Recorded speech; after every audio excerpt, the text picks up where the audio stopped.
जिसके अंतःकरण में पाप है उसमें ये लक्षण पाए जाते हैं।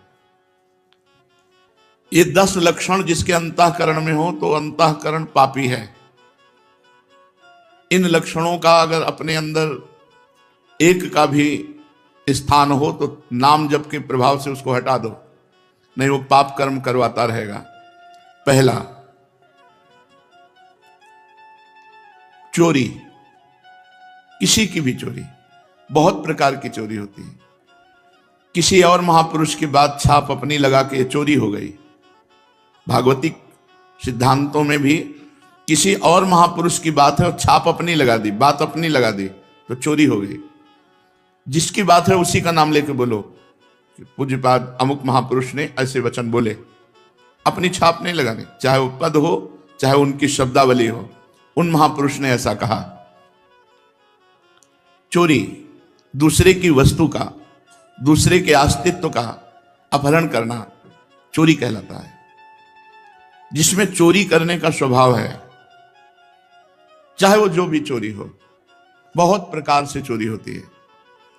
वो अंतःकरण में पाप है इसलिए बर्दाश्त होता है, नहीं तो पवित्र अंतःकरण में चोरी बर्दाश्त नहीं होती। किसी की वो चोरी नहीं कर सकता। छल कपट के द्वारा, बेईमानी के द्वारा और भी अन्य वृत्तियों के द्वारा जो दूसरे से धन लिया जाता है, वस्तु ली जाती है, उसके स्वत्व का अपहरण किया जाता है, उसके अधिकार को छीना जाता है, ये सब चोरी के अंतर्गत आता है। जिसमें चोरी है वो पापी अंतःकरण है।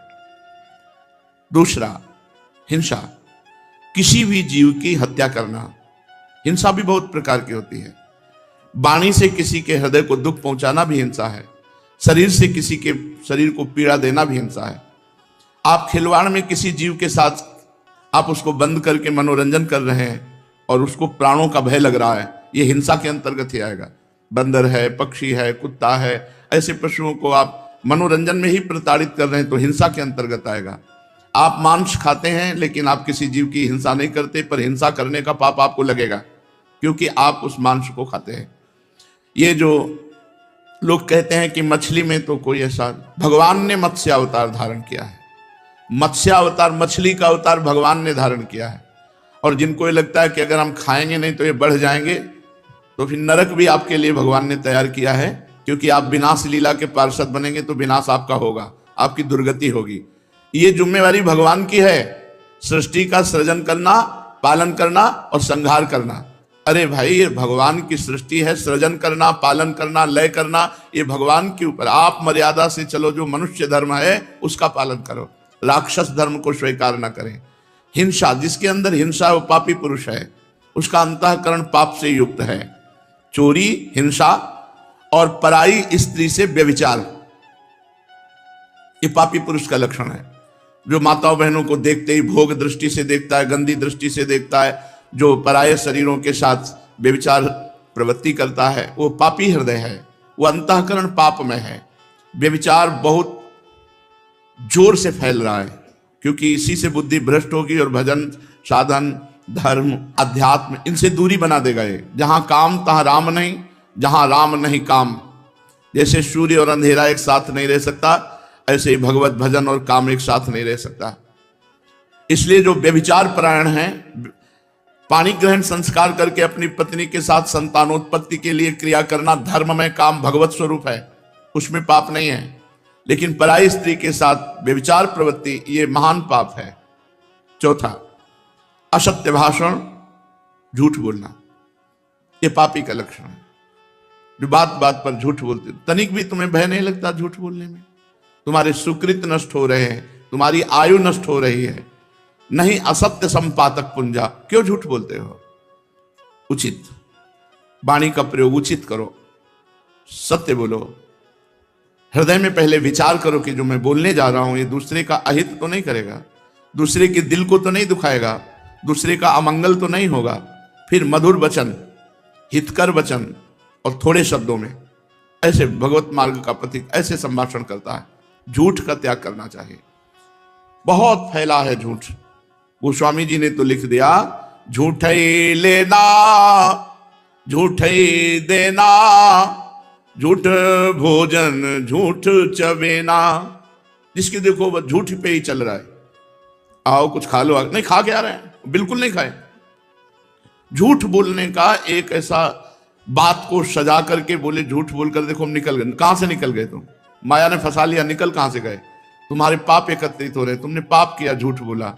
पर आज कलिकाल का इतना प्रचंड तांडव है कि कोई ये समझ ही नहीं रहा कि व्यभिचार पाप है, झूठ बोलना पाप है, हिंसा करना, मांस खाना ये पाप है, चोरी करना पाप है, ये समझ ही नहीं रहा। खुले मार्ग में एक महिला जा रही थी, ऐसे जंजीर तोड़ करके गिरा और लोग देख रहे हैं, मतलब लोग ऐसे देख रहे, कोई वीडियो बना रहा है, कोई देख रहा है। ऐसा लगता है इन लोगों की आंखों का पानी मर गया है, इनमें मनुष्यत्व ही नहीं रह गया है। अरे मनुष्यत्व हो तो अपने प्राणों की बाजी लगाकर रक्षा करनी चाहिए। परहित लाग तजय जो देही, संतत संत प्रशंसा तेही। ये ऐसी कायरता, ऐसा पौरुषत्वहीनता आ रही है कि एक आदमी को 4 आदमी मिलकर के परेशान कर रहे हैं, कोई बोलने वाला नहीं, कोई बोलने वाला, और मनोरंजन और वीडियो बना लेंगे, उसको बचाने की चेष्टा नहीं की जाएगी। एक आदमी का एक्सीडेंट हुआ पड़ा है, आदमी कार से निकलता है, खिड़की खोली, वीडियो बनाया, चल दिया। ऐसी पशुता आती जा रही है, स्वार्थ वृत्ति आती जा रही है। क्यों? क्योंकि पाप हृदय में विराजमान है। 5वां, चुगली करना। किसी की भी बात अगर आपको करनी तो उसके सामने कीजिए, उसके पीठ पीछे यदि बात की तो चुगली हो जाएगी और ये पाप है। किसी की भी बात करनी तो उसके सामने कीजिए और उसको संबोधन कीजिए, आपने ऐसा किया, आप इसको सुधारिए, तो वो तो हितकर बात हो जाएगी। लेकिन उसके पीछे चले जाने के बाद जब उसकी बात होती है, उसे चुगली कहते हैं और वो पाप होती है। प्रायः ये भी हम पाप नहीं समझते हैं, जहां वो गया देखा गए, बस उसके पीछे उसकी बात निंदा करने लगे, उसकी बात करने लगे, वो चुगली होती है।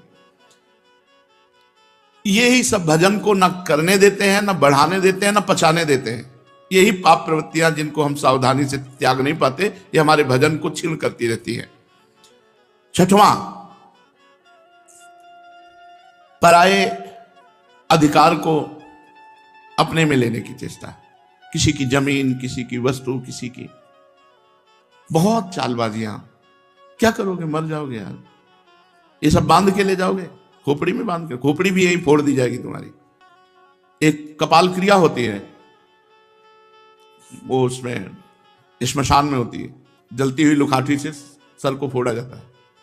तुम जिंदगी भर खोपड़ी लगाते रहे संसार में, तुम्हारी खोपड़ी फोड़ी जाएगी, अंतिम में खोपड़ी भी फोड़ दी जाती है। जैसे मंदिर में खेती लगी है, जमीन लगी है, उसका अन्न धन आप स्वयं अपने प्रयोग में करें, बुजुर्गों ने लगा दिया, इसके बाद आपने अधिकार में अपने ले लिया, ये सब पाप का लक्षण है। कभी किसी की इंच भर जमीन, 1 रुपया, 1 दाना भी लेने की कोशिश मत करो तो आनंदित रहोगे। लेकिन बस किसी तरह माया का ऐसा क्षेत्र बढ़ा है, बस किसी तरह बस अहंकार की पुष्टता होती रहे। 7वां, पराया अनिष्ट चिंतन, अनिष्ट करना। कुछ लोगों का स्वभाव होता है, जो मैं चीज पसंद करूंगा उसे चाहे मैं मर जाऊं लेकिन दूसरे को देने नहीं।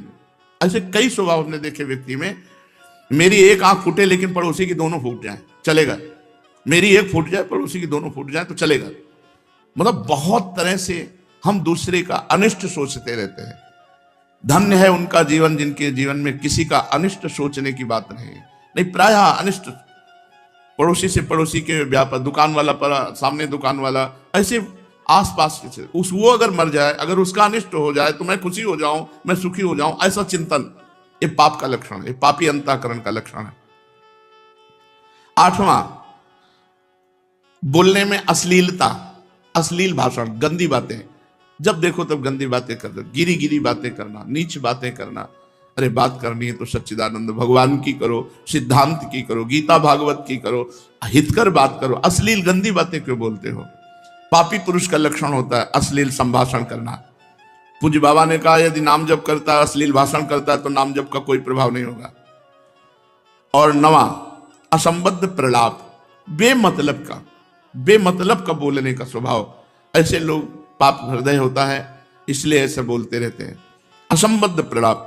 और 10वां, अभिमान। मैं बस वो अभिमान भरा, ये पाप का लक्षण। जब निष्पाप हो जाओगे तो दैन्य हो जाओगे। अभिमान भगवान के चरणों में समर्पित हो जाएगा। चोरी, हिंसा, व्यभिचार, झूठ, चुगली, परधन की इच्छा, पराया अनिष्ट चिंतन, और अश्लील भाषण, असंबद्ध प्रलाप और देहाभिमान, ये 10 लक्षण पापी में पाए जाते हैं। अगर इनमें से एक भी है तो हटा देना चाहिए, नहीं भजन में बाधा पहुंच जाएगी। पुनीता जी दिल्ली से। राधे राधे।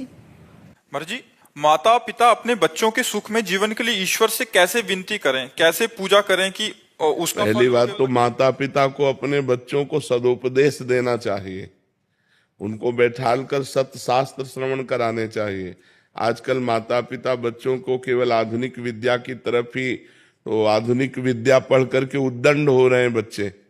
अध्यात्म का ज्ञान ना होने के कारण आधुनिक विद्या पढ़ते हैं, व्यभिचार, व्यसन, हिंसा, चोरी, इधर इनकी गति हो रही। तो वो विद्या ही क्या जो ऐसे गंदे आचरणों में ले जाए। विद्या तो वही विद्या है, विद्या विनयम ददाति, जो सौम्यता, विनय, गंभीरता, ब्रह्मचर्य और समस्त दैवी संपदा को लावे, उसी को विद्या कहते हैं। तो माता पिता को यदि अपने बच्चों का कल्याण और मंगल चाहिए तो उनको बचपन से भगवान नाम जपने की प्रेरणा करें, उनको भगवान के पावन चरित्र सुनाएं और सिद्धांत की बातें बतावें, जिससे आध्यात्मिक होकर आधुनिक विद्या का अध्ययन करते हुए संसार में एक आध्यात्मिक पुरुष बने।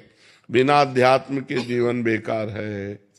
अब जिसके जीवन में अध्यात्म नहीं, वो मरा हुआ जीवन है। मनमानी आचरण करके केवल वो दुख भोगेगा। और जहाँ अध्यात्म है तहाँ डर है कि हमको ये काम नहीं करना चाहिए, ये गलत है और ये सही है, ऐसा निर्णय करने की बुद्धि होती है। और जिसकी ऐसा निर्णय करने की बुद्धि नहीं तो पशु है।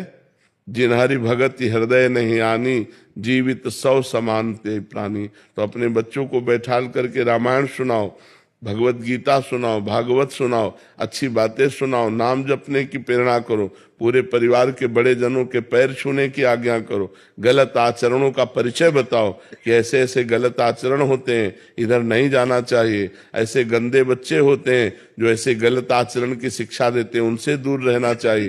तब उन बच्चों का जीवन, छोटे छोटे बच्चे गंदी गंदी बातों से युक्त हो रहे हैं, मोबाइल हाथ में है, गंदा आचरण देखते हैं, गंदी बातों में बढ़ रहे हैं। तो वही बॉयफ्रेंड, गर्लफ्रेंड, व्यभिचार, वही फिर व्यसन, नशा करने लगते हैं। फिर उसके बाद उनकी हिंसात्मक वृत्ति हो जाती, क्योंकि रुपया चाहिए। रुपया दिया तो फिर माता पिता, पारिवारिक जनों को कटु वचन कहना, मारना, पीटना या चोरी करना, ऐसे आचरणों में युक्त हो जाते। तो अध्यात्म की शिक्षा माता पिता को अपने बालकों को देनी चाहिए। पर दुर्भाग्य यह है कि माता पिता अध्यात्म में नहीं है। माता पिता को ही ज्ञान नहीं कि अध्यात्म क्या है, तो बच्चों को क्या अध्यात्म की शिक्षा देंगे।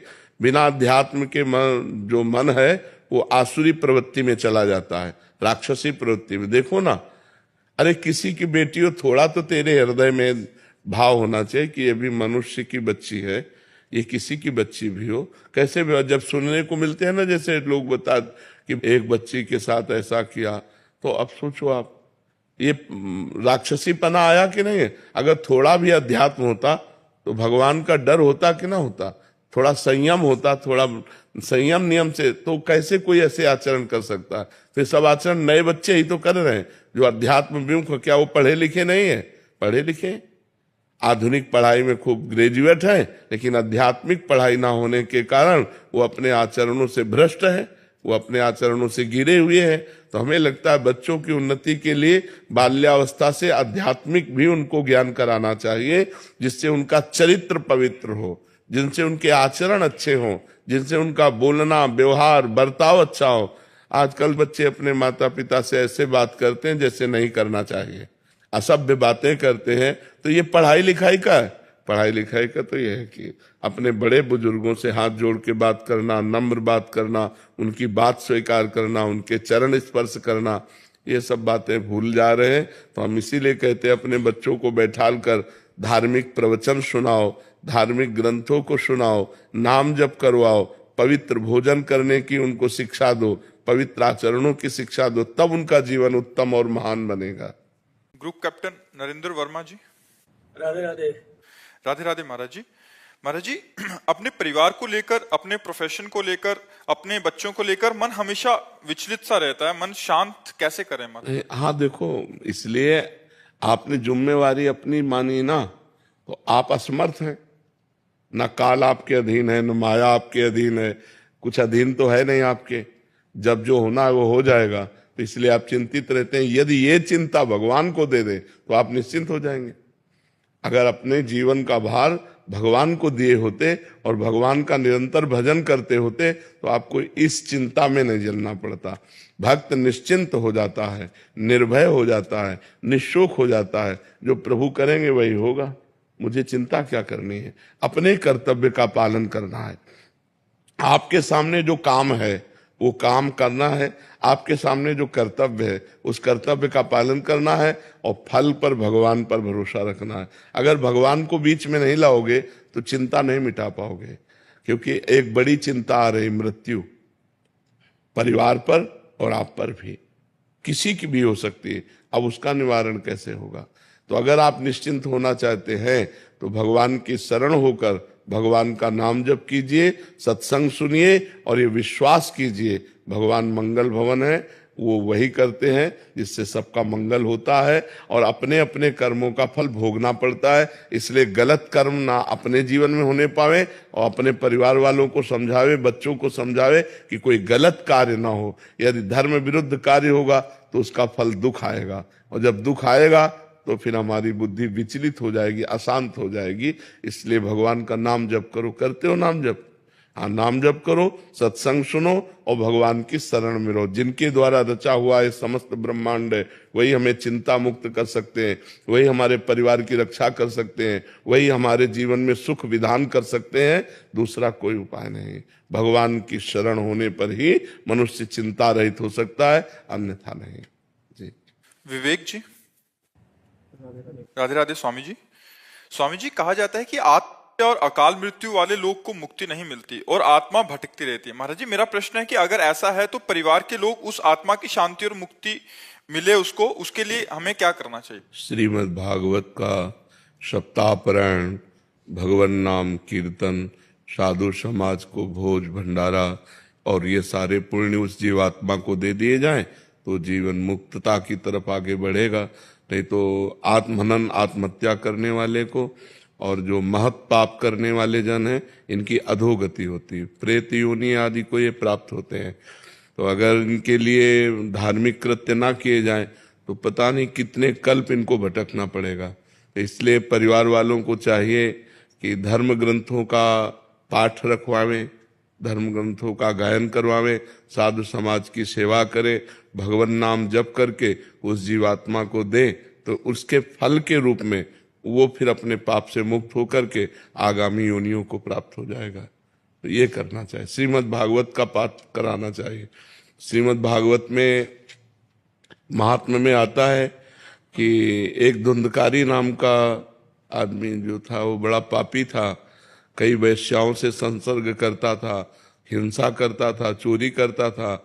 तो एक दिन वो कहीं राज खजाने से चोरी करके लाया तो वैश्याओं ने सोचा कि अगर हम इसको मारती नहीं है तो एक दिन राज कर्मचारी सब धन पकड़ के ले जाएंगे, हमको भी पकड़ के ले जाएंगे और ये मारा जाएगा, तो मारा जाना निश्चित है। तो उन पांचों वैश्याओं ने उसे बांध दिया सोते हुए और उसके मुख में आग के अंगारे रखे, फिर भी नहीं मरा तो गला घोट करके किसी तरह उसको मारा।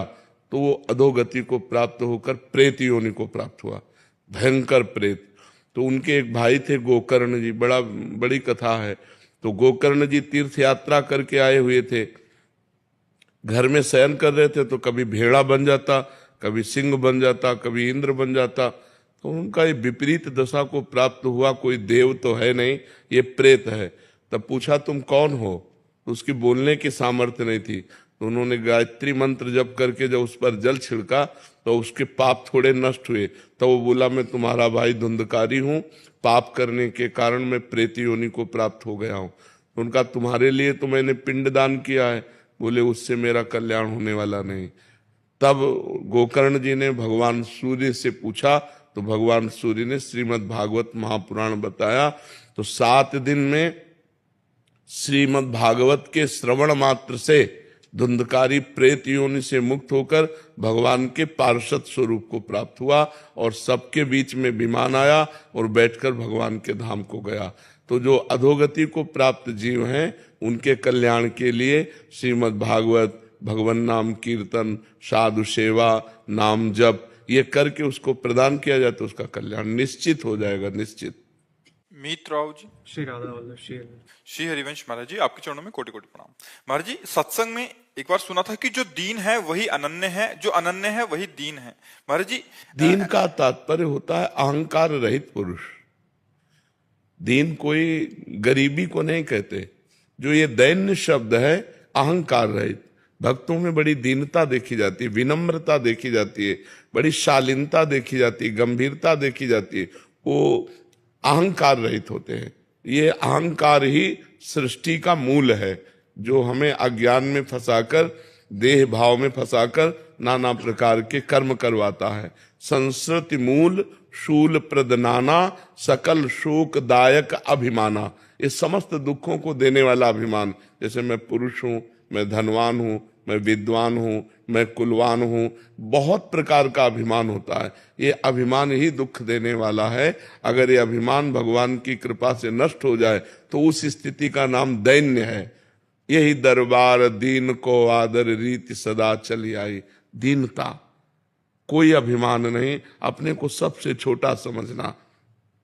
तो ये दीनता भगवान के भजन से, शास्त्र स्वाध्याय से जब ज्ञान प्रकट होता है तब आती है कि सब में वही राम रमा हुआ है, किससे अभिमान करें, यहां भी वही है, सब में वही रमा हुआ है। इसलिए वो दैन्य हो जाता है, अहंकार नष्ट हो जाता है।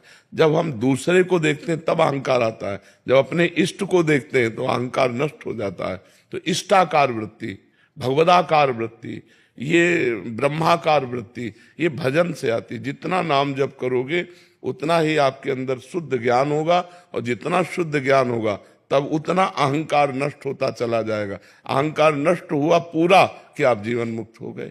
और उसी अहंकार की नष्ट स्थिति का नाम दैन्यता है। दैन्यम, दीनता। जो भक्ति में वह दीनता, सबके प्रति प्रिय भाव, मधुर भाव, अपने को सबसे तृणादपि सुनीचेन तरोर्यु सहिष्णुना अमानिना मान देन कीर्तनिया सदारी।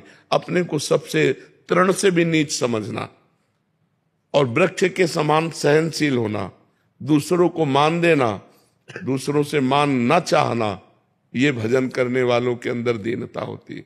तृणादपि सुनीचेन तरोर्यु सहिष्णुना। सबहि मान प्रद आप अमानी। सबको मान देते हैं, लेकिन अगर उनको कोई प्रणाम या मान देने लगे तो मैं योग्य नहीं हूं, ऐसा उनके नहीं। सबहि मान प्रद आप अमानी। ऐसे प्राणी जगत को पावन करने वाले होते हैं, जिनके अंदर ये दीनता आ जाती है कि मैं तो किसी योग्य नहीं, अधम जीव हूं, सब में मेरा प्रभु विराजमान है, और सबसे झुक के रहना। ये दीन भाव भक्तों में देखा गया है। बहुत प्रिय भाव, बहुत मधुर भाव, सबको सम्मान देना, आप अमानी रहना, अहंकार रहित, ये भागवतिक गुण है। दीनता भगवान को बहुत प्रिय। ये दरबार दीन को आदर रीति सदा चली आई। जे दीन प्यारे वेद पुकारे द्रवहु सो श्री भगवाना। दीन जिसको प्यारे हैं, तो दीन बनना नाटक करना नहीं। जैसे ये नाटक हो सकता है जब सामने से कोई कहे, अपने को लगे कि हाँ मैं ऐसा ही प्रभु, आप जैसा करें। और अपने को गुस्सा ना आए तो समझो कि हमारे अंदर दैन्यता जागृत हो। क्योंकि अहंकार रहित पुरुष को फिर क्रोध नहीं आता। क्रोध तब आता है जब अहंकार होता है, अपने में बल का आवेश होता है, तब आता है। या फिर भगवान प्रेरित करें दुष्टों के विनाश के लिए तो फिर आता है। तो पर वो दैन्य भक्त सदैव अपने स्वभाव में दैन्य ही रहता है। जी। शुभम शर्मा जी, ग्वालियर से। राधे राधे महाराज। राधे राधे महाराज जी। महाराज जी, क्या देह त्यागना भी प्रारब्ध हो सकता है? अर्थात भागवतिक ऊर्जा से भूल चूक में प्राप्त की बुद्धि एवं अहम को भी नष्ट करना प्रारब्ध हो सकता है? देह त्याग का मतलब अहम को खत्म करना है। नहीं, अहम को खत्म करना, देह त्याग थोड़ी करना है। तो आपका क्या लक्ष्य है कहना? जो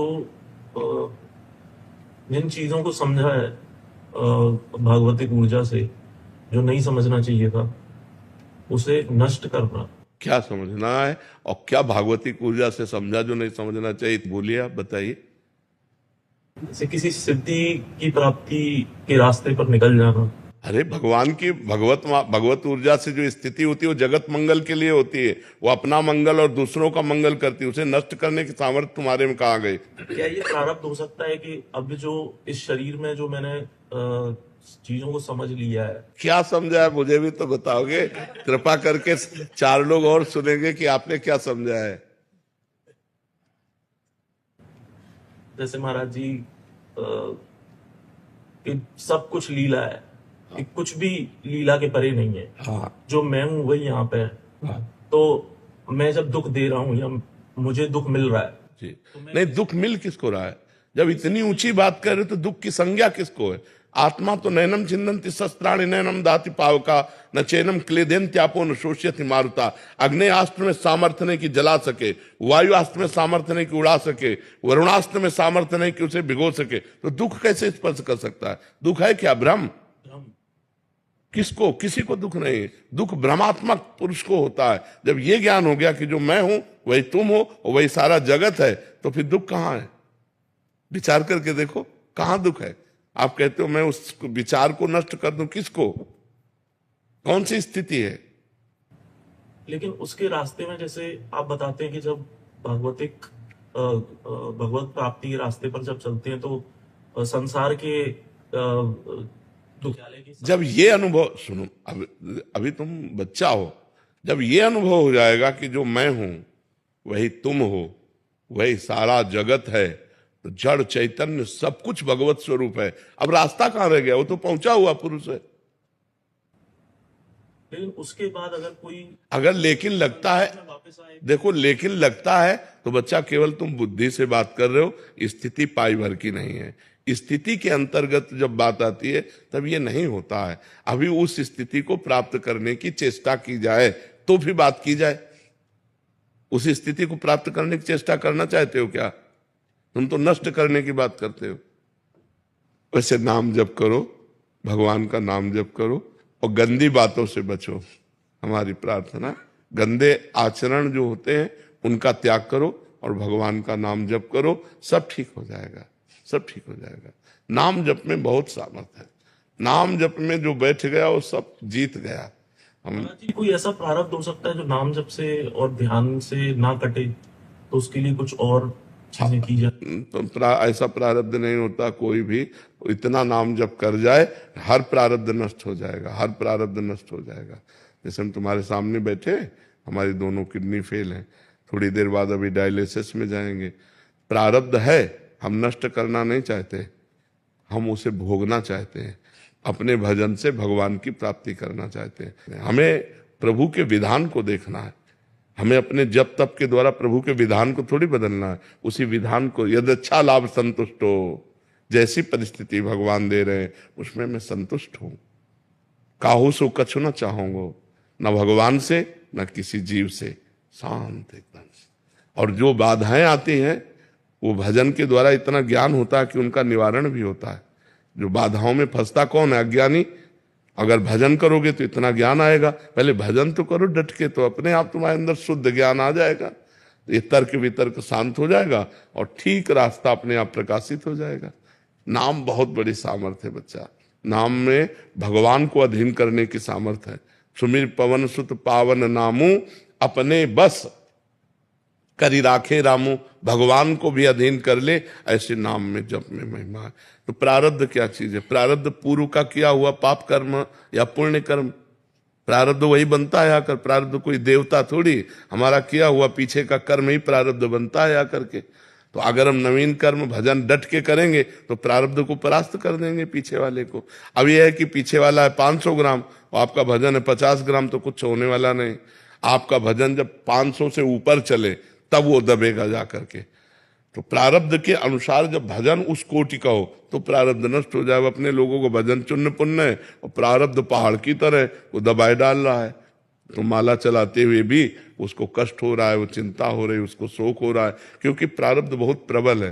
तभी तो कहते बहुत होश में रहना चाहिए। हम अनजाने में बहुत से पाप कर लेते हैं। अरे जो मुर्गा मुर्गी मछली बकरा बकरी ये सब खा रहे हैं, ये पाप नहीं है क्या? उस जीव के हित। अब वो जब आएगा तब आप सुधर चुके होगे, माना। आप सुधर गए कि हमने सब छोड़ दिया, लेकिन पीछे जो किया है वो पीछा थोड़ी छोड़ेगा, वो आपको गिराने की कोशिश करेगा। तो अब डट के भजन करो तो वो तुम्हें नहीं गिरा पाएगा। भजन के द्वारा ये सब बात बनेगी बच्चा, भजन नहीं तो कुछ नहीं। ये ज्ञान विज्ञान माया के आगे काम नहीं करता। शिव विरंच का मोह है को है ब पुराण, अस जिए जान भजी मायापति भगवान। राम राम राम, राधा राधा, कृष्ण कृष्ण, हरि हरि। जो नाम प्रिय हो, खूब नाम जप करो, इसी से मंगल हो जाएगा, इसी से दिमाग भी ठीक हो जाएगा और रास्ता भी आपको दिखाई देने लगेगा। ठीक है। मनीष जी मिर्जापुर से। राधा वल्लभ श्री हरिवंश। श्री हरिवंश महाराज जी, आपके चरणों में दंडवत प्रणाम। महाराज जी, मनोवृत्ति क्या है? भजन और मनोवृत्ति में क्या संबंध है? मन एक अंतःकरण है जिसमें 4 हिस्से हैं। जब वही निश्चयात्मक होता है तो बुद्धि हो जाती है, जब वही संकल्प विकल्प करता है तो मन बन जाता है, जब वो चिंतन करता है तो चित्त बन जाता है, जब वो क्रिया को स्वीकृति करते हैं तो अहंकार बन जाता है। मन बुद्धि चित्त अहंकार, ये अंतःकरण है। तो जो वृत्ति विषयों की तरफ 5 ज्ञानेंद्रियों के साथ जाती है उसे मन की कहते हैं। मना खष्टान इंद्रियाणी प्रकृति स्थान कर सती। वो वृत्ति को जब हम पलटकर परमात्मा की तरफ लगावें तो वो भजन बन जाएगा। और वही जब विषयों के चिंतन में लगता है तो हमारी दुर्गति हो जाती है, और जब परमात्मा की तरफ लगता है तो सदगति हो जाती है। मन को अभी तक समझ पाए हैं? नाम जप करो तो समझाएगा तुम्हें, अंदर पकड़ में आएगा। वो कोई अल्ट्रासाउंड सीटी स्कैन या एक्सरा की पकड़ में आने वाला थोड़ी, वो तो भजन से पकड़ में आता है। ऐसा लगता है ना कि मन आज मेरा शांत है, आज मेरा शांत है, आज मेरा मन अच्छा है, आज मेरा मन बुरा है, ऐसा पकड़ में आता है कि नहीं आता है? तो अंतःकरण की वृत्ति है। खूब नाम जप करो तभी पकड़ में आएगा, इससे पकड़ में तो आएगा नहीं। न प्रवचन सुनने से पकड़ में आएगा, न प्रवचन करने से पकड़ में आएगा, भजन करने से पकड़ में आएगा। सा वै मनः कृष्ण पदार विंदयो। भजन बल से जब मन भगवान के चरणों में अर्पित हो जाता है तभी आनंद की अनुभूति होती है। नाम जप करो। नाम जप करते हो? हाँ, नाम जप करो और गंदे आचरण मत करो। जो गंदे आचरण, जानते हो गंदे आचरण? हाँ, वो गंदे आचरण मत करो, तो फिर धीरे धीरे मन पवित्र होगा तो अपने आप अनुभव में आने लगेगा। खुशबू जी। राधे राधे महाराज। राधे राधे महाराज जी। महाराज जी, क्या आत्मज्ञान की प्राप्ति के बाद जीव को भ्रम या मोह आ सकता है क्या पारिवारिक जनों में? नहीं, स्वात्मा रामम विषय में तृष्णाम भ्रमयति। आत्मा राम पुरुष कभी विषय में तृष्णा में भ्रमित नहीं होते। मोह उनको हो ही नहीं सकता, क्योंकि गत संगस्य मुक्तस्य ज्ञानावस्थित चेतसः, जो समस्त संगों का त्याग कर चुका है, क्रियाओं का, पदार्थों का, घटना का, व्यक्ति का, वस्तुओं का जो ममत्व हृदय में लगाव है उसका जो त्याग कर चुका है, वो मुक्त पुरुष निरंतर ज्ञानावस्थित चेतसा अपने स्वरूप में स्थित रहता है। वो कभी मोह को प्राप्त नहीं होता। गत संगस्य मुक्तस्य ज्ञानावस्थित चेतसा, जिसको हर समय अपने स्वरूप का बोध रहता है वो कभी कहीं किसी में आसक्त नहीं हो सकता। नहीं स्वात्मा रामम विषय मृग तृष्णाम भ्रमयति। आत्मा राम पुरुष इस विषय मृग तृष्णा में कभी भ्रमित नहीं होता। उसको आत्मा के सिवा दूसरा नजर ही नहीं आता, तो मोह किससे करे? जैसे भक्त भगवान के सिवा और किसी को नहीं देखता, ऐसे ज्ञानी आत्म स्वरूप के सिवा किसी को नहीं देखता। किसका प्रश्न है? समझ पा रहे हो? हाँ, तो अभी ज्ञान का मार्ग अपनाए कहाँ है? ज्ञान हो जाएगा तब पता चलेगा। गुरु किरण जी लखनऊ से। राधे राधे। राधे राधे महाराज जी। महाराज जी, भक्ति मार्ग एवं ज्ञान मार्ग को क्या साथ लेकर जाया जा सकता है? थोड़ी दूर तक, थोड़ी दूर तक, सिद्धांतों तक। जहां लक्ष्य की बात आएगी वहां अंतर पड़ जाएगा। ज्ञान का लक्ष्य है अहम ब्रह्मास्मि, ब्रह्म स्वरूप हूं मैं, तत्वमसि, तत्वमसि ज्ञान का लक्ष्य है। और भक्ति का लक्ष्य दासोहम, दास दासोहम, मैं प्रभु का दास हूं, मैं प्रभु के दासों का दास हूं। प्रभु मेरे स्वामी है, मैं उनके चलाए चल रहा हूं, मैं उनके जियाए जी रहा हूं, मैं उनके बल से हूं। और ज्ञानी आत्मस्वरूप, सब कुछ ये माया का दर्शन करके कि ये सब मायामय है, त्रिगुणमयी माया का खेल है, वो त्रिगुणातीत अपने स्वरूप में स्थित रहता है। तो भक्ति और ज्ञान मार्ग का पथिक थोड़ी दूर तक चल सकता है, सिद्धांत तक, लेकिन लक्ष्य तक नहीं। लक्ष्य में अलग हो जाता है। वो सोहम, ये दासोहम, इतना अंतर हो जाता है। ब्रह्मचारी विज्ञान चैतन्य जी, रामकृष्ण मिश्र। महाराज जी, जब भगवान के दर्शन होते हैं तब इन्हीं आंखों से होते हैं या भगवत कृपा करके दिव्य दृष्टि देते हैं, जैसे कृष्ण जी ने अर्जुन जी को दिए? ज्ञान का, आत्म स्वरूप का साक्षात्कार करने के लिए जैसे बुद्धि में नेत्र होते हैं, ऐसे भगवत साक्षात्कार करने के लिए मानस नेत्र होते हैं। उर के नयन निहार, जब हृदय में प्रेम नेत्र खुलते हैं तब भगवत साक्षात्कार होता है। और जब भगवत साक्षात्कार होता है तो वो नेत्र इन्हीं में खुलते हैं, देख तो इन्हीं से पाते हैं ना। तो मानस नेत्रों से हृदय में दर्शन हुए, और जब बाहर नेत्र खुले तो जिधर हमारी दृष्टि जाती है उधर भगवान ही भगवान नजर आते हैं। सिय राम में सब जग जानी, करो प्रणाम जोरी जुग पानी। सब में अपना भगवान ही नजर आता है। जब हृदय के नेत्र खुल जाते हैं ना तो ये माया का पर्दा हट जाता है, तब केवल भगवान ही भगवान सब कुछ बने हुए हैं। जैसे हम कंगन या हार ये नाम कह रहे हैं, लेकिन तत्व से जानने पे हार और कंगन दोनों में सोना एक ही है। ऐसे ही जड़ और चैतन्य कहने में दो हैं, लेकिन तत्व से जब देखेंगे तो एक ही परमात्मा जड़ बना हुआ है, एक ही परमात्मा चैतन्य बना हुआ है। वही परमात्मा सबके हृदय में विहार कर रहा है। सब कुछ बना हुआ, सब कुछ बना करके उसका पालन करता हुआ और सबका संहार करता हुआ वो असंग रहता है।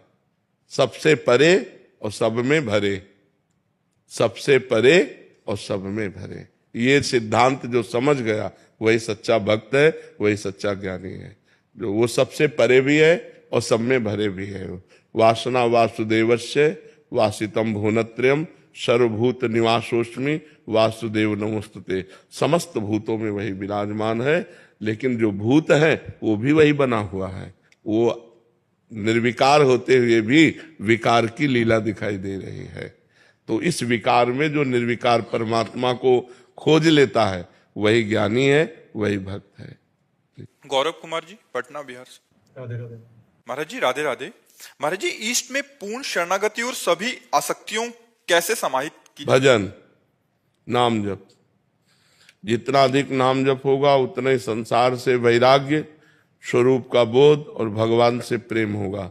जैसे एक एक कवल भोजन पाने पर तुष्टि पुष्टि और क्षुधा निवृत्ति होती है, ऐसे ही एक एक नाम जितना अधिक जपते जाओगे तो संसार से वैराग्य, स्वरूप का ज्ञान और भगवान से प्रेम स्वतः होता चला जाएगा। बस नाम जप करना कैसे बन करके, ये बात देखनी है। अब मनमानी गंदे आचरण भी करते रहो, माला भी घुमाते रहो तो उससे कुछ नहीं होगा। इंद्रियों पर विजय प्राप्त करके शांत गंभीर जैसी भी परिस्थिति है उसमें राजी, मान सम्मान निंदा स्तुति इसमें समान भाव, और अंदर की चेतना से किसी से भी द्वेष नहीं, किसी से भी हमारा नफरत नहीं, घृणा नहीं, और खूब नाम जप करो, अभी स्थिति आ जाएगी। महाराज जी, गुरु निष्ठा और आज्ञा पालन का सामर्थ्य कैसे प्राप्त होता है? भगवान की कृपा से। भगवान से प्रार्थना करो कि हमें गुरु चरणों में निष्ठा दें और वो हमें वो सामर्थ्य दे, वो बल दे जिससे हम गुरु आज्ञा का पालन कर सकें। भगवान की प्रार्थना की जाए, भगवान से विनय की जाए तो भगवत बल के द्वारा गुरु आज्ञा का पालन होता है। भगवत बल के द्वारा गुरु निष्ठा होती है। निष्ठा वो होती है काट दिया जाए फिर भी अपनी निष्ठा को न छोड़े। बड़े बड़े महापुरुषों के जीवन में निष्ठा की जब बात आई है तो देखो कितना कष्ट दिया गया। गुरु अर्जुन देव जी को कितना कष्ट दिया गया। उनको तप्त तवे में बैठाल कर ऊपर से तप्त बालुका डाली गई, पर वाहे गुरु वाहे गुरु वाहे गुरु तेरा किया मीठा लागे। कभी निष्ठा से विचलित, तो महापुरुषों की निष्ठा होती है। तो जो गुरु निष्ठा वही धर्म निष्ठा, वही इष्ट निष्ठा, वही राष्ट्र निष्ठा। निष्ठा निष्ठा है। जहां निष्ठा जागृत हो गई, गुरु गोविंद सिंह देव के दोनों पुत्रों को दीवाल में चुनाया जा रहा है, ना वो ना गुरु गोविंद सिंह विचलित नहीं हुए। भला जिनके लाडलों को चुनवाया जा रहा हो उनकी हालत क्या होगी, लेकिन नहीं, निष्ठा। सारी कर्तव्य परायणता अपने पुत्र परिवार के लिए ही तो होती है, अपने जीवन के लिए होती है। जहां निष्ठा का शब्द आता है वहां जीवन नष्ट कर दिया जाए, परिवार नष्ट कर दिया जाए, पर वो निष्ठा को नष्ट नहीं होने देते। ये निष्ठा भगवान से प्राप्त होती है। भगवान से प्रार्थना करें वो हमें गुरुनिष्ठ इष्टनिष्ठ बनावे और हम उनकी आज्ञा का पालन कर पावे। सतपाल जी कुरुक्षेत्र से। राधे राधे महाराज जी। महाराज जी, जब मनुष्य जन्म लेता है तो उस पर 3 ऋण होते हैं, पितृ ऋण, देव ऋण, ऋषि ऋण। महाराज जी, ये कैसे उतारे जाएं और इसका फल भगवान को देना चाहिए और कैसे देना चाहिए? एकादश स्कंद में भागवत में लिखा हुआ है कि जो भगवान श्री कृष्ण चंद्र जी का निरंतर भजन करते हैं और जो समस्त द्वंद्वों से मुक्त हो जाते हैं, वो समस्त ऋणों से अपने आप मुक्त हो जाते हैं। अलग अलग कोई ऋण मुक्त करने की जरूरत नहीं है। भगवान का भजन करते हुए अपने कर्तव्य का पालन करो। जैसे तुम्हारे माता पिता हैं तो माता पिता की सेवा करो, तो मातृ पितृ ऋण से उऋण हो जाओगे। शास्त्र स्वाध्याय करते हुए शास्त्र के अनुसार आचरण करो, ऋषि ऋण से उऋण हो जाओगे। और समस्त चराचर जगत को भगवान मान करके सेवा करो, सब ऋणों से मुक्त हो जाओगे। भगवान का भजन समस्त ऋणों से मुक्त कर देता है। यदि भगवान का भजन न करो तो एक ऋण हमारे अंदर और है, भगवत ऋण। हम भगवान से वादा करके आए हैं गर्भ में कि इस बार मुझे जन्म दे दो, मैं ऐसा भजन करूंगा कि दोबारा फिर माँ के गर्भ में ना आना पड़े। ये किसी ऋण से नहीं, चुकाने से नहीं होगा, ये केवल भजन से होगा। जब भजन करो तो सब ऋण मुक्त हो जाओगे और जीवन मुक्त भी हो जाओगे। भजन नहीं करोगे तो इतनी क्षमता ही नहीं है कि इन ऋणों से मुक्त हो सके। तो मातृ ऋण, पितृ ऋण, ऋषि ऋण, देव ऋण, गुरु ऋण, इष्ट ऋण, सब ऋणों से मुक्त होने का एक मार्ग है भगवान की शरण लेकर भगवान का नाम जप करो, शास्त्र स्वाध्याय करो, संत वाणी गुरु वाणी के अनुसार चलो, जीवन सार्थक हो जाएगा। अभिनय त्यागी जी। राधे राधे महाराज जी। महाराज जी, जैसे आप कहते हैं कि गुरु प्रकट रूप में होना चाहिए, साधारण नाम लेने में और गुरु प्रदत्त नाम लेने में फर्क होता है। महाराज जी, आपके श्रीमुख से सुना है कि जैसे कि एक हमारी सामने से गुरु की दृष्टि पढ़ना और एक सुन के पढ़ना, तो महाराज जी जो व्यक्ति आपके आना आपके सामने संभव नहीं है, उसको अपने गुरु रूप में स्वीकार कर लिया है, तो उस आप कैसे शिष्य या वो कैसे? आज्ञा पालन करना ही गुरु को स्वीकार करना है। जो सत्संग सुना जा रहा है यदि उसका हम आचरण करें तो हमारे अंदर गुरु भक्ति सुदृढ़ हो जाएगी।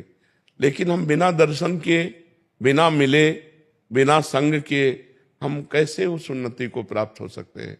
एक बार हमें गुरु चरणों में समर्पित होना चाहिए, एक बार हमें गुरु संग करना चाहिए। बिना संग भजन न होई संग बिन, और भजन बिना नहीं प्रेम, छिन्हू भजन न छाड़िए, धरिए अध्रु नेम। ऐसे बात नहीं बनती।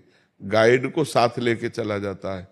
अगर आपको यहाँ कहीं वृंदावन में दर्शन करने हैं तो गाइड करना होगा, और गाइड करने वाले को साथ लेके और उसकी आज्ञा के अनुसार चलना होगा। ये गली नहीं, इधर से चलिए, इधर से चलिए। ऐसे ही गुरु का संग तब जाकर के चढ़ता है प्रेम का रंग। अब केवल मान लिया आपने और गुरु की नहीं मानी तो गुरु के मानने से बात नहीं चलेगी, गुरु की मानने से चलेगी। गुरु की वाणी मानो, बस फिर बात बन जाएगी। तो गुरु का दर्शन, गुरु का संग और गुरु की आज्ञा का पालन, यही भगवत प्राप्ति कराते हैं। तो बिना प्रगट गुरु के कैसे बात बन सकती है? हमें डांटेगा कौन?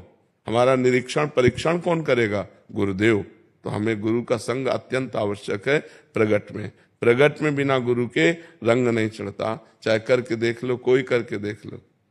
महाराज जी, जैसे आपके हजारों शिष्य हैं महाराज जी, तो प्रकट में महाराज जी हर एक को आपका संग तो? हाँ, तो प्रगट में दर्शन करना। महीना हम कहते हैं महीने 2 महीने 4 महीने में आओ, इसके बाद मोबाइल से सत्संग सुनते रहो, आज्ञा का पालन करो, कनेक्शन बनाए रखो। अगर कनेक्शन बनाए न रखे तो केवल मानने मात्र से थोड़ी बात हो जाए। जो जलन होती है महाराज जी, वो भी डांट ही होती है। और क्या, गुरुदेव का अगर आप पूर्ण रूप से अनुशासन स्वीकार करेंगे तो थोड़ी भी गलती आपके हृदय को जलाएगी, आपका सुधार करेगी, आपको गलतियों से बचा करके सतमार्ग में चलाएगी। तो गुरु का सानिध्य तो अत्यंत आवश्यक है। गुरु के दरबार में जाना, मत्था टेकना, उनके चरणों में बैठना, उनकी चरण रज लगाना, इसी से तो हमें सामर्थ्य आएगी उनकी आज्ञा का पालन करने की। अगर हम उनका संग न करें तो मनमानी आचरणों, हवा इतनी गंदी चल रही माया की कि आप देखो, इधर से निकलो, बाहर देखो उसका क्या रंग चढ़ता है। अब यहाँ आके बैठे हो तो यहाँ का क्या रंग चढ़ता है आप देखो। यहाँ कैसा आपको अनुभव हो रहा है और बाहर कैसा अनुभव हो रहा है। तो मोबाइल भी चार्ज करना पड़ता है, नहीं चार्ज करना पड़ता, तो ऐसे महीना 2 महीना में अपने को चार्ज करते रहो, किसका प्रश्न है। हाँ, गुरुदेव के दर्शन करना, इससे हम चार्ज होते हैं, हमारे अंदर पावर आता है। ऐसा थोड़ी मोबाइल से और प्रगट से अंतर है। मोबाइल से पावर थोड़ी आएगा, मोबाइल से तो जो तुम पकड़ पाओ सो पकड़ पाओ, और यहाँ तुमको पकड़ाया जाएगा, यहाँ तुम्हारे अंदर पावर जाएगा।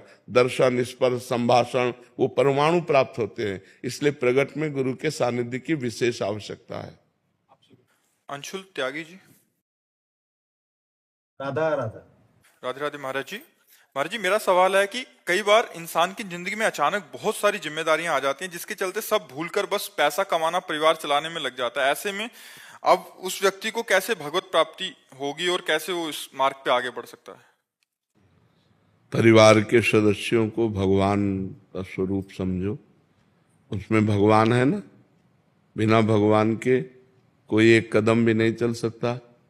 भगवान पावर है, जैसे आपके अंदर है ना, तो आपका जो ढांचा है ये आप नहीं है। ये मनुष्य शरीर रूपी ढांचा आप नहीं है। इसमें परमात्मा का पावर जो है, वही चलन फिलन डुलन हलन, अगर वो ना हो तो इसका बड़ा अनादर किया जाता है। शरीर को गाड़ दिया जाता है, फेंक दिया जाता है, जला दिया जाता है, नहीं कर दिया जाता। तो परिवार में जो हमारी पत्नी है, जो हमारे पुत्र हैं, जो हमारी बेटी है, जो हमारे परिवार के जन हैं, वो हमारे भगवान उनमें विराजमान है। नाथ सकल संपदा तुम्हारी, मैं सेवक समेत सुतनारी। और उनकी सेवा के लिए, जैसे हम मंदिर में भगवान की सेवा करते हैं, ऐसे तुम पत्नी में, पुत्र में, माता पिता में, बेटी में, परिवार में भगवान की भावना करो और खूब मेहनत से धन कमाने की चेष्टा करो। प्रारब्ध के अनुसार धन आता है, अपनी चेष्टा के अनुसार नहीं आता। कोई बहुत मेहनत करते हैं, बहुत थोड़ा लाभ होता है। कोई बहुत कम मेहनत करते हैं, बहुत लाभ होता है। कोई बहुत कम दिमाग के होते हैं लेकिन करोड़ों पर खेलते हैं। कोई बहुत दिमाग वाले होते हैं लेकिन खाने को भी नहीं होता। इसमें पूर्व का प्रारब्ध काम करता है। तो नाम जप तो कर सकते हैं ना, राधा राधा रटते हुए, अंदर राधा राधा जपते हुए हम कोई भी कार्य करें, और जो कार्य करें वो भगवान को समर्पित कर दें, और जिनके लिए कार्य कर रहे हैं वो सब भगवान के ही स्वरूप हैं, ऐसा माने तो गृहस्थी में रहते हुए भगवत प्राप्ति हो जाए। है कठिन, है ना, सबको भगवान मानना कठिन है नहीं, और भगवान है मानना क्या, सब में भगवान है, पावर तो वही है। उनके बिना कोई एक कदम नहीं चल सकता, एक पलक नहीं झपक सकती, वही तो विराजमान है अंदर। देखो ना, नाचते नाचते लोग मर जाते हैं, भगवान अंतर ध्यान हो गए तो ढनंग गया शरीर। अभी नाच रहा था, अभी ढनंग गया। तो हमें विचार करना है कि सब में भगवान विराजमान है। मेरे परिवार के रूप में मेरे भगवान है, और मैं भगवान के लिए धन कमा रहा हूँ। और जो धन कमा रहे हैं उस समय क्रिया करते समय राधा राधा बीच में स्मरण करते जाओ, तो अपनी कर्म को करते हुए जो नाम स्मरण करता है और कर्म को भगवान को समर्पित कर देता है, वो भगवान को ही प्राप्त होता है। इतना तो करना पड़ेगा, और बुराई छोड़नी पड़ेगी। पराई माता बहनों की तरफ गंदी दृष्टि, शराब पीना, मांस खाना, जुआ खेलना, हिंसा करना, बेविचार, ये सब छोड़ना होगा। तब भाई भगवत प्राप्ति करने के लिए तो ये छोड़ना होगा ना। गंदी बातों को छोड़ दो, भगवान का नाम जपते हुए कर्म करो, और परिवार में श्री भगवान को देखो, मुक्त हो जाओगे। बेटिया है महाराज जी 2 साल की, उसको राधा जब आपको दिखा दिखा के राधा जब करती है। हाँ, तो हमारी बात समझ में आ गई ना। रमन पोपली जी, ग्वालियर से। राधे राधे। राधे राधे महाराज जी। महाराज जी, क्या भजन सुनना और गुनगुनाना भी नाम जप के अंतर्गत आता है? हाँ, आएगा आएगा। और फल बराबर मिलेगा? हाँ, अगर वो भगवान नाम से युक्त भजन है, भगवान नाम से युक्त, अब इधर उधर की बातें तो नहीं है, जिसमें भगवान की महिमा है और भगवान के नाम जप है, अगर वो गुनगुना रहे तो भगवान नाम कीर्तन ही माना जाएगा। कीर्तन और जप का एक ही फल होता है। मैं गाड़ी चलाते में या बैठ में काम करते में उसको हम सुनते रहते हैं, गुनगुनाते हैं। बिल्कुल, हाँ बिल्कुल ठीक ही है, बिल्कुल। महाराज जी कह रहे हैं कि ये पेशे से एक पत्रकार हैं। महाराज जी, जिन खबरों में इनको काम मिलता है उनमें भ्रष्टाचार, चोरी जैसे कई चीजों को उजागर करना पड़ता है। इन बातों को तथ्यों के साथ उजागर करता हूं। कई बार कार्रवाई हो जाती है लोगों पे जिनके खिलाफ किया होता है, वो सस्पेंड हो जाते हैं, जेल हो जाती है। जब कार्रवाई होती है तो लोग मेरे को कोसते हैं, गाली देते हैं। ऐसे में मेरे जीवन और परिवार में कोई अंतर नहीं आने वाला। काम करता रहूं यहाँ? हाँ, काम करते रहना चाहिए और बिल्कुल कठोर रहना चाहिए। हाँ, ये जरूर है कि अपनी किसी वासनावश किसी को नीचा दिखाना वो आपके लिए हानिकारक हो जाएगा। अगर वो नीचा आचरण करता है और आप उसको प्रकाशित करके उसको दंड दिलाते हैं तो इसमें आपको कोई परेशानी नहीं। लेकिन आप किसी लोभवश या ईर्ष्यावश किसी को नीचा दिखा दें तो फिर वो आपका अपराध बन जाएगा। जी महाराज जी, कहीं मुझे लगता है कि ये लोग गलत कर रहे हैं, कुछ लोगों गरीबों को लूटा, उसका मैंने खुलासा किया तो उन लोगों को जेल तक हुई है। हाँ, बिल्कुल ठीक है, बिल्कुल ठीक है, होना चाहिए, बिल्कुल ठीक। उसमें तुम्हें कोई अपराध नहीं लगेगा, उसमें कोई अपराध नहीं लगेगा।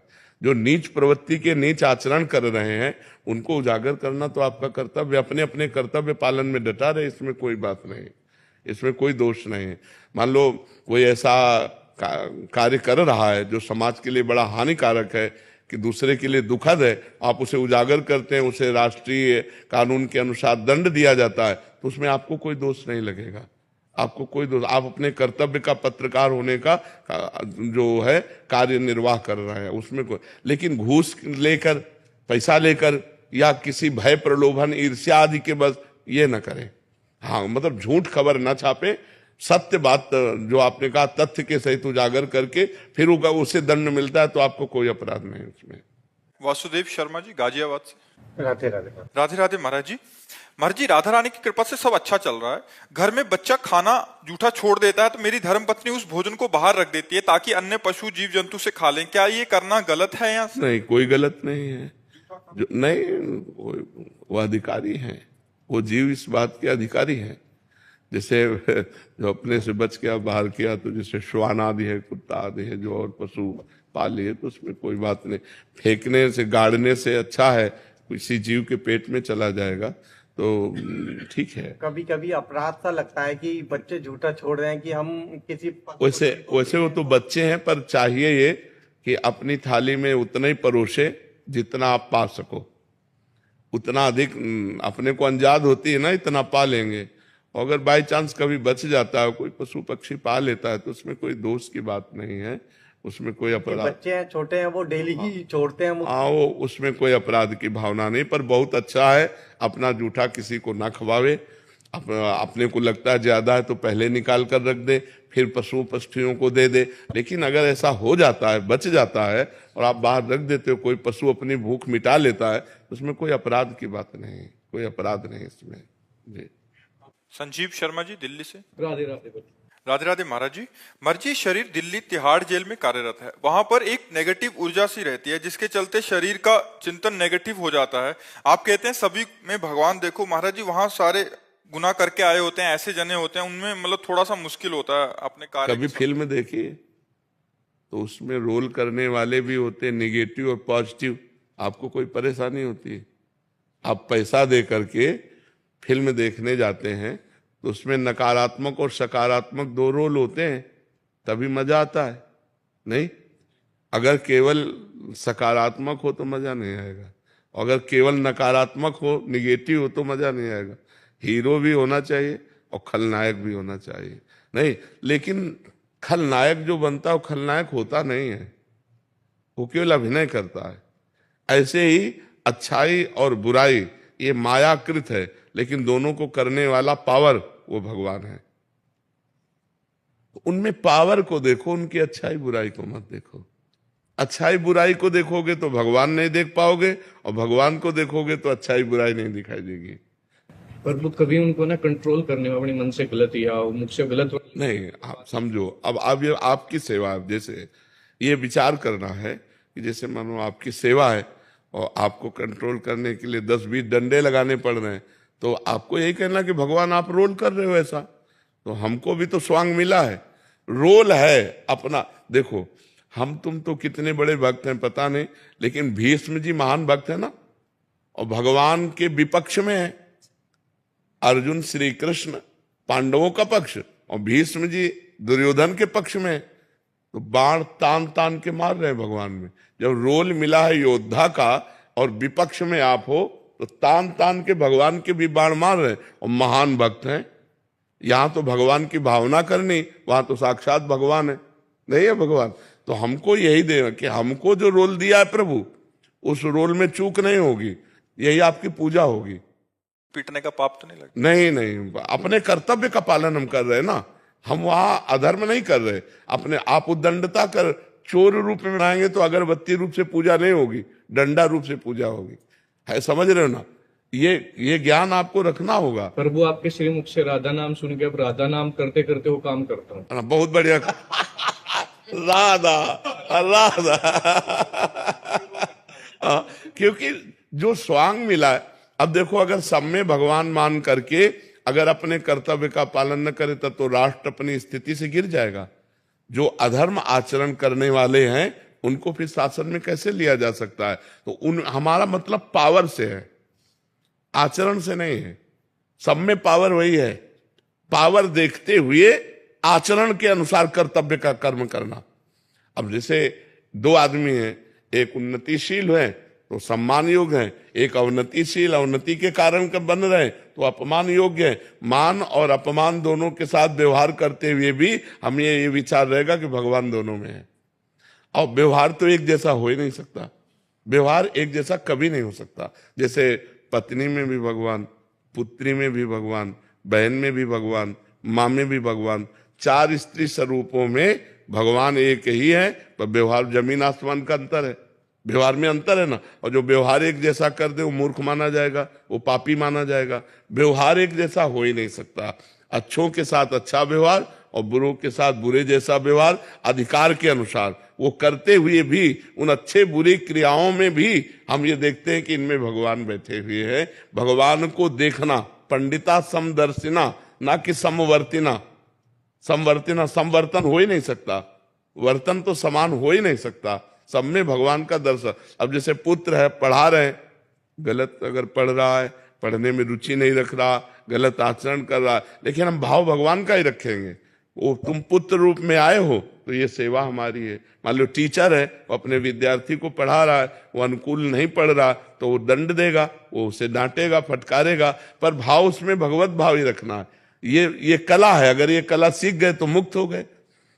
हमें आचरणों पर देख करके ये नहीं व्यवहार में लाना। बस प्रभु इसी बात से विचलित होता है कि कभी प्रभु मुझे ही ना उल्टा अपराध लग। नहीं, हम जो आपको बात कहते हैं ना, तो हाँ उसमें बिल्कुल संशय मत कीजिए। हम शास्त्र सम्मत बात कहते हैं आपको, इसमें डरना नहीं तो फिर आपकी हानि हो जाएगी, फिर आप अपने कर्तव्य से च्युत हो जाएंगे ना। तो आप अपने कर्तव्य का पालन कीजिए, सब में भगवत भाव करते हुए। गुरविंदर सिंह जी। वाहेगुरु जी का वाहेगुरु जी, राधे राधे। महाराज जी, वाहेगुरु नाम से प्रेम कैसे हो? क्योंकि अभी सब कुछ पता है, बट धन और जो पदार्थों के लिए ही जप किया जाता है, ऐसा मनुष्य जीवन। हाँ, अगर हमारे अंदर यदृच्छा लाभ संतुष्टो द्वंद्वातीतो, अगर हम द्वंद्व से अतीत होना चाहते हैं तो पहले यदृच्छा लाभ संतुष्ट हो। जैसे वाहेगुरु रख रहे हैं हम उतने में संतुष्ट रहे, हमारे चाहने से नहीं होगा कुछ। हम चाह जो करेंगे वो अपने लिए पतन का रास्ता खोलेंगे। वाहेगुरु जो व्यवस्था करेंगे वो हमारे लिए बड़े सुख की व्यवस्था होगी। तो हम चाह करें क्यों? अन मांगे आगे आवे गो, ज्यों पल लागे पल को। जैसे पल बिना प्रयास के लगती है, ऐसे वाहेगुरु के आश्रित की सारी व्यवस्था वाहेगुरु करते हैं। हम चाह क्यों करें? हमारे पास जो कुछ है वो सब वाहेगुरु का है। जो कुछ करेंगे वो वाहेगुरु करेंगे। वाहेगुरु के सिवा मेरा कोई अस्तित्व नहीं। अभी नाम में प्रीति होने लगे। हम नाम तो जपते हैं लेकिन वाहेगुरु पर पूर्ण समर्पित नहीं है। पूर्ण समर्पित ना होने के कारण हमारे नाम में त्रुटि हो जाती है, नाम छूट जाता है। नाम से बढ़कर अभी कुछ है दिमाग में, तभी वाहेगुरु छूट जाते। जैसे हम राम राम जप रहे या वाहेगुरु जप रहे, अच्छा भोजन आया, नाम छूट गया, तो भोजन श्रेष्ठ हुआ या वाहेगुरु बड़े हुए? रुपये की चाह है, रुपया कमाने में इतना व्यस्त हो गए कि रुपया मिला, माना रुपया मिला, पर रुपया मिला, वाहेगुरु का चिंतन छूट गया। जब हम वाहेगुरु को सबसे बड़ा माने, संपूर्ण जीवन वाहेगुरु को समर्पित कर दें, भूखे रखें तो वाहेगुरु वाहेगुरु। देखो अपनी गर्दन तक समर्पित कर दी महापुरुषों ने वाहेगुरु के लिए। तो हम वाहेगुरु जैसी परिस्थिति में रखें वैसी परिस्थिति में रहे, और जबान से हर समय ओंठ भले बंद रहें वाहे गुरु वाहे गुरु वाहे गुरु वाहे गुरु वाहे गुरु। हम क्यों धन का चिंतन करें? अगर परिवार वाले को मरना है तो आप बचा नहीं सकते, और नहीं मरना तो विश्व में कोई पैदा नहीं हुआ कि मार सके। और वाहे गुरु को परिवार समर्पित, वाहे गुरु को जीवन समर्पित, तो अब वाहे गुरु जो व्यवस्था करें उसी में राजी है। नहीं तो हमारा एक ही काम है, वाहे गुरु का चिंतन करना, और वाहे गुरु का कार्य है तुम्हारी सारी व्यवस्था करना। ये विश्वास करो उनकी व्यवस्था से होगा, हमारे करने धरने से इतना नहीं होगा जितना उनकी व्यवस्था से होगा। तो जैसे भगवान श्री कृष्ण जी ने गीता में कहा, अनन्यस चिंतयन्तो माम ये जना परिपासते तेषाम नित्याभियुक्ता नाम योगक्षेमम वहाम्यहम। केवल तुम अनन्य चिंतन मेरा करो, मैं तुम्हारे योगक्षेम का वहन करूंगा। तो वही श्री कृष्ण, वही वाहिगुरु है। क्या कह रहे हैं? तुम मेरा केवल चिंतन करो, मैं तुम्हारे योग माने जो प्राप्त है और अप्राप्त वस्तु को प्राप्त कराना। जितना प्राप्त है उससे ज्यादा आपको प्राप्त कराना। अप्राप्त वस्तु को प्राप्त कराने का नाम योग है, और क्षेम प्राप्त वस्तु की रक्षा करने का नाम क्षेम है। वही रक्षा करेंगे, वही प्राप्ति कराएंगे। हमारा काम है निरंतर वाहे गुरु वाहे गुरु वाहे गुरु जबान से रटते रहे। जब जबान से रटते हैं ना, तब वो अंदर हृदय में जाता है, और जब हृदय में चलने लगता है फिर ये शिकायत नहीं रहती कि वाहे गुरु का स्मरण छूट गया। वो तो जीवन बन जाते हैं। जैसे दिल की धड़कन स्वयं होती है, ऐसे वाहे गुरु का चिंतन स्वयं होता है। इसलिए सब कुछ वाहे गुरु का है, सब कुछ वाहे गुरु के विधान से होगा, और मेरा केवल एक ही कर्तव्य है, निरंतर वाहे गुरु के आश्रित होकर वाहे गुरु का चिंतन करना, वाहे गुरु का नाम जप करना। महाराज जी, आप कह रहे हैं कि आपके गुरु भाई हैं और आपके बहुत प्रेमी हैं। एक भाई निशान सिंह जी हैं, वो उनका एक वो था कि जब वो गुरु ग्रंथ साहिब जी की हुजूरी करते हैं और जब वाणी जी का पाठ करते हैं और शब्द आदि का, तो किसी एक शब्द में या किसी एक पंक्ति में चित्त लग जाता है और उसमें डूब जाता है। बहुत सुंदर। तो फिर पाठ की जो एक नियमित समय सीमा होती है महाराज जी, उसमें पूरा नहीं हो पाता। हाँ, तो कैसे किया जाए? वैसे श्रेष्ठ स्थिति है ये। एक पंक्ति में, एक शब्द में अब डूब गए तो पाठ पूरा हो गया, सही माने में पाठ पूरा हो गया। हाँ, नियम में पूर्ति में कि इतना रोज होना चाहिए, वो तो बात नहीं पूरी होगी, लेकिन वास्तविक पाठ पूरा हो गया। क्योंकि अगर एक शब्द में, एक पंक्ति के चिंतन में हम डूब गए, यही वाणी जी के पाठ करने का फल है। गुरु वाणी जी के पाठ करने का फल है कि गुरु वाणी के शब्द में डूब जाए, और डूब करके जैसा गुरुवाणी कह रही वैसा हम चलने लगे। यही बात है कि आगे हमको पढ़ने की सामर्थ्य न रह जाए और हम उसी बात में डूब जाएं, उसी शब्द में डूब जाएं। यही गुरुवाणी के पाठ का फल है। वो चिंता न करें, ये कोई ऐसी बात नहीं है कि हमको अपने डूबने से हट करके और पाठ करना चाहिए। अगर चित्त डूब रहा तो डूबने दीजिए, गुरुवाणी का फल यही है।